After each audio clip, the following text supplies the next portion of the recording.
আলোচনা হয়েছে। আমরা তৃণমূল কংগ্রেস, আমরা বিরোধী দল, আমরা গঠনমূলক বিরোধিতা করব। আমরা প্রথমেই বলেছি একটা সরকার এসছে অনেকদিন পরে, প্রথম দিন থেকেই তো আমরা এই সরকারকেও একটু সময় দেওয়া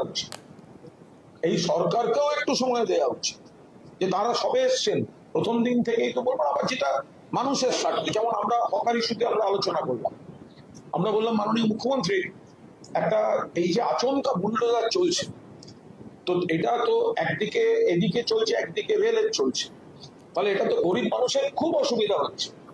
আমাদের নেত্রী পথে নেমেছেন, আরো দু একটি দল পথে নেমেছে, শুধুমাত্র স্পিকারের দামি শ্যাডো বিরোধী দলনেতার মুখ থেকে শব্দ উচ্চারণ হয়নি।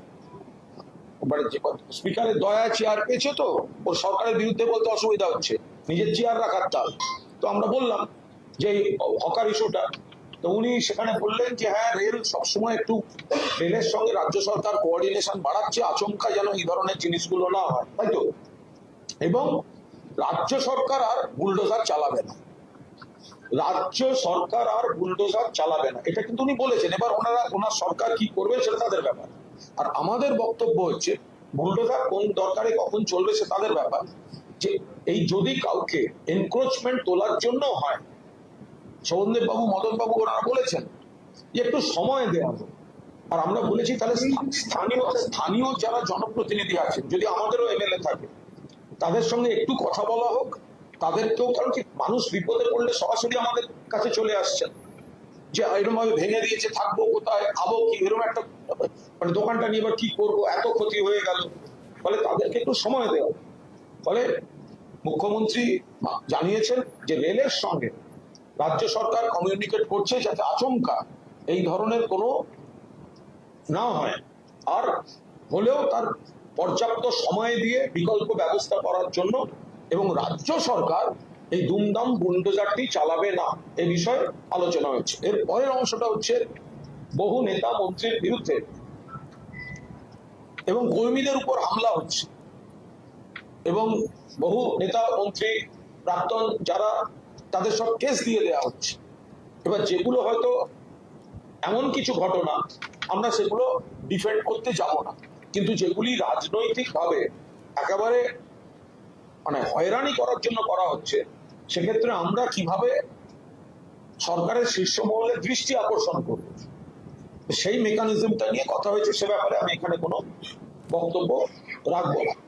ফলে আমরা বলতে চাই যে আমরা বিরোধী দল হিসেবে একদিকে মমতা বন্দ্যোপাধ্যায় নেত্রী, আমরা গঠনমূলক বিরোধিতা, এখানে সেই মাথা উঁচু করে থাকবো, এখানে অমুক চেয়ারের জন্য, অমুক পদের জন্য আমাদের স্পিকারের ঘরের সামনে গিয়ে দাঁড়িয়ে থাকার দরকার নেই লাইন দিয়ে, আমাদের দিল্লির গ্যারেজে গিয়ে দাঁড়িয়ে থাকার দরকার নেই, আমাদের নাক খত দিয়ে চেয়ার সর্বস্ব জীবনে যাওয়ার দরকার নেই। ওই বালিশ চাটা রাজনীতি আমরা করব না, আমরা মাথা উঁচু করি, তৃণমূল করি তৃণমূল, মমতা ব্যানার্জি, আমরা বাকি এমএলএ ধরো বলবো। আমরা জানি অনেকে চাপে গেছেন, যারা বিধায়ক, যারা ওদিকে সই করেছেন বা দু জায়গায় সই করে একটা আইনি ফাঁদে পড়ে গেছেন, সেই আইনে কি হবে সেটা আবার আমরা দেখছি। কিন্তু তারা সবাই মনের ইচ্ছায় জানি, এখনো পর্যন্ত যারা যারা যোগাযোগ করেছেন, রূপবানুরের সঙ্গে করেছেন, সুভদ্রার সঙ্গে করেছেন, আমার সঙ্গে করেছেন, মদনদার সঙ্গে করেছেন, আলিফার সঙ্গে করেছেন, সবার সঙ্গে কথা চলছে। এরা অধিকাংশ মন থেকে ওদিকে নেই, কার্যত 90 থেকে 95% মন থেকে ওদিকে নেই। মোশাররফের সঙ্গে যোগাযোগ করেছেন, আজকেও কয়েকজন কথা বললেন, তাদেরকে ভয় দেখানো হচ্ছে যে আমাদের সঙ্গে থাকলে এইসব পুলিশ হ্যান ত্যান আমরা সব সামলে দেবো। তো ফলে আমরা শুধু তাদের বলবো, সেই বিধায়কদের, দেখুন আপনারা অনেকে এলাকায় ঢুকতে পারছেন না, গদ্দার বলছে, বেঈমান বলছে, কেন শুনবেন? আপনি তো তৃণমূলের একজন সেনাপতি, তৃণমূলের সৈনিক, মাথা উঁচু করে থাকুন। আমরা তো মুখ্যমন্ত্রীর সঙ্গে কথা বললাম, বৈঠক করলাম, চা বিস্কুট খাওয়ালেন, খুঁটিনাটি নানা ব্যাপারে আলোচনা হলো। এবার উনি কতটা করতে পারবেন সেটা ওনার ব্যাপার, আর আমাদের বিরোধী দলের দায়িত্ব পালন করার আমরা সেটা করেছি। কিন্তু যে যেটাই করেছি মাথা উঁচু করে করেছি, আত্মসম্মান বিসর্জন দিয়ে কেউ কোনো দিকে করিনি। ফলে যে বিধায়করা অনেক মনোকষ্ট নিয়ে ওই দিকে আছেন, তারা ভেবে দেবে যে মাথা উঁচু করে বিরোধী দলে থাকবেন, আবার সরকারের সঙ্গেও প্রশাসনিক বিষয়ে, আইন শৃঙ্খলার বিষয়ে, সমস্যার বিষয় বা উন্নয়নের বিষয়ে যোগাযোগ রাখবেন। তো সেটা করবেন, নাকি এলাকায় মুখ দেখাতে পারবেন না, ওদিকে ঘুরে বেড়াবেন? ফলে আপনারা ভেবে যা সিদ্ধান্ত নেবেন সেই সিদ্ধান্ত নেবেন। প্রাক্তন মুখ্যমন্ত্রী নিরাপত্তা নিয়ে কোনো কথা হলো? এই বিষয়ে কোনো মন্তব্য করবো না। আমি বলছি, আমি হ্যাঁও বলছি না, নাও বলছি না, এই বিষয়ে কোনো মন্তব্য করবো না। বিরোধী দলনেতার কি ভূমিকা দেখেন? বিরোধী দলনেতা এখনো পর্যন্ত সারা বাংলায় তৃণমূল কর্মীরা যে আক্রান্ত হচ্ছেন, নেতারা আক্রান্ত হচ্ছেন, একটা থানায় যাননি, কোনো কারুর কাছে যাননি, হকার উচ্ছেদ হচ্ছে মিনিমাম প্রতিবাদ করেননি, ওকে তো আমরা বিরোধী দলনেতা মানি না। আমি শুধু বলবো যে আজকে এই যে রাজ্যপালের ভাষণে এখানে লেখা আছে যে রাজ্যপালের ভাষণের মধ্যে খুব স্পষ্ট ভাষায় লেখা আছে, ঠিক কোথায় লেখা আছে আমি খুঁজে আর সময় নষ্ট করছি না, কিন্তু রাজ্যপালের ভাষণে খুব শুনছিলাম এই 6 নম্বর অনুচ্ছেদে লেখা আছে যে তারা একেবারে মহিলা, শিশু, সমাজের প্রান্তিক শ্রেণীর মানুষের উপর ঘটনার নিগ্রহের এইসব কোনো শিথিলতা বা সহনশীলতা দেখা হবে না। এটা বলছেন রাজ্যপাল, যে কোনো মহিলার উপর নির্যাতনের দেখা হবে না। তো সেই অনুযায়ী তো আগে ঋতকে অ্যারেস্ট করা উচিত, ওর বিরুদ্ধেই তো নারী নির্যাতনের এফআইআর আছে। রাজ্যপালের ভাষণ যদি ঠিক হয় তাহলে ঋতব্রত বন্দ্যোপাধ্যায়ের অবিলম্বে অ্যারেস্ট হওয়া উচিত। অবিলম্বে বলা উচিত যে স্পিকারকে একটা এক্সপার্ট, একটা পার্টির এক্সপার্ট একটা মালকে বসিয়েছেন বিরোধী দলনেতা পদে, ঘাড় ধরে জেলে পাঠানো উচিত। এফআইআর ভুলে গেলেন রায়গঞ্জের, এই বালুরঘাটের কেস ভুলে গেলেন? কেউ মারা যেতে পারে, কিন্তু সেটা বন্ধ করা যায় না। রাজ্যপালের এই কথা যদি ঠিক হয়, 2 নম্বর অনুচ্ছেদ মানে এতখানি প্রায়োরিটি দেয়া, যদি এটা রাজ্যপালের বক্তব্যের এই 2 নম্বর অনুচ্ছেদ, এই 6 নম্বর যদি ঠিক হয়, সেই জায়গায় তিনি পরিষ্কার বলছেন যে মহিলা এবং শিশুদের উপর যে কোনো রকম কোনো অবস্থায় তারা, তাহলে যার বিরুদ্ধে এই মহিলার ভয়ঙ্কর অভিযোগ, তারপর আপনারা তো সব দেখেছেন, জিপ টিপ বের করে নানা রকম ভিডিও, আপনারা তো দেখেছেন সব, একসময় তো প্রাক্তন মুখ্যমন্ত্রীও দেখিয়ে দিয়েছেন।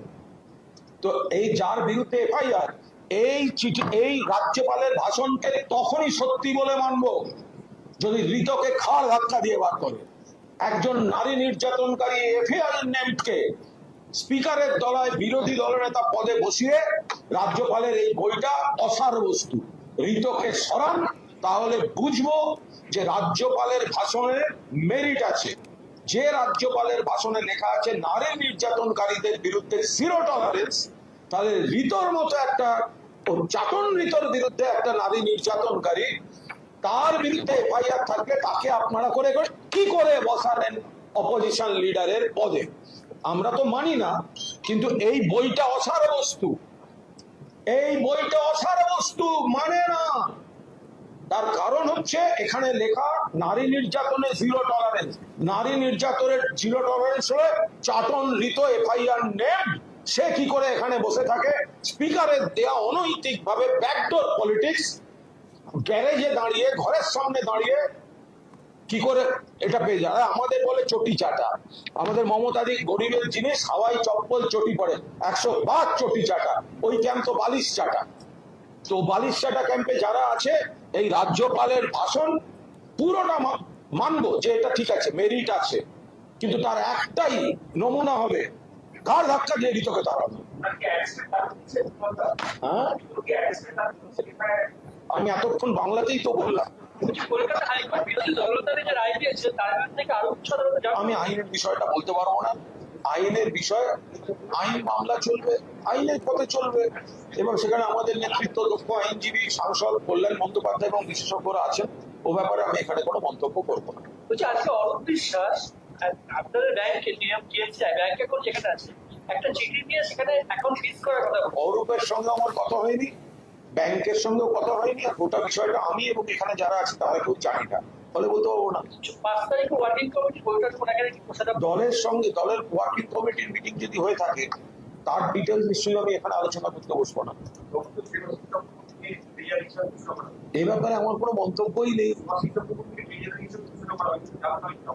সেটা আমি যা যা হয়েছে তা, কিন্তু ওয়ার্কিং কমিটির মিটিং এর বিষয় নিয়ে আমি এখানে কোনো মন্তব্য করবো না।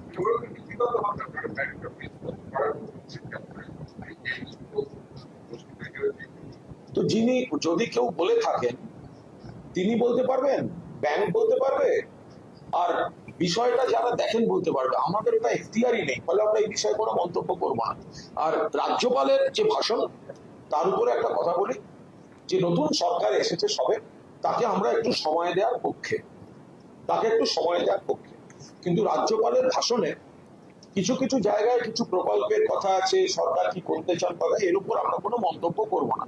কারণ একটা সরকার সবে এসেছেন, তারা কিছু ইতিবাচক ঘোষণা রাখবে, সেগুলো সময়ের সঙ্গে প্রমাণিত হবে। আমরা আজকে সমালোচনা করে কি করবো? কিন্তু এমন দু একটি প্যারা রয়েছে, সেটা রাজ্যপালের ভাষণ একটু রাজনৈতিক, বিজেপি নেতার ভাষণ অনেকটা, এমন কিছু কিছু ভাষণ, মানে বিজেপির ইস্তাহারের সঙ্গে মিল পাওয়া যাচ্ছে, এমন কিছু ভাষণ আছে, এটা রাজ্যপালের ভাষণে হয়তো নয়। আবার এমন কিছু কিছু বিষয় আছে যেগুলো ইতিমধ্যেই প্রাক্তন মুখ্যমন্ত্রী মমতা বন্দ্যোপাধ্যায় সরকার সেই কাজগুলো অলরেডি করেছেন বা করছেন। তো এগুলো আছে, বহু আছে বিষয়গুলো। আবার যদি বলেন ডিএ সংক্রান্ত বা সরকারি কর্মচারীদের সংক্রান্ত কোনো নির্দিষ্ট আলোকপাত, আমি জানি না বাজেটে থাকবে কিনা, কিন্তু অন্তত আজকে নেই। কিন্তু আমি আবার বলছি, এই গোটা বইটা আমরা প্রথমেই সমালোচনা করতে চাই না, কারণ রাজ্য সরকারকে সময় দেওয়া উচিত, নতুন এসছেন তারা। কিন্তু এই বইটা তো ভ্যালুলেস। বড় বড় কথা শাসক দলের লোকেরা টেবিল চাপড়ালেন, বিজেপির নেতারা টেবিল চাপড়ালেন যে নারী নির্যাতনের জিরো টলারেন্স। মুখে টেবিল চাপড়ালে হবে? মুখে ভাষণ দিলে হবে? আগে ঋতুকে অ্যারেস্ট করুন, ঋতুকে ঘাট ধাক্কা দিন, বার করে দিন ওই চেয়ার থেকে।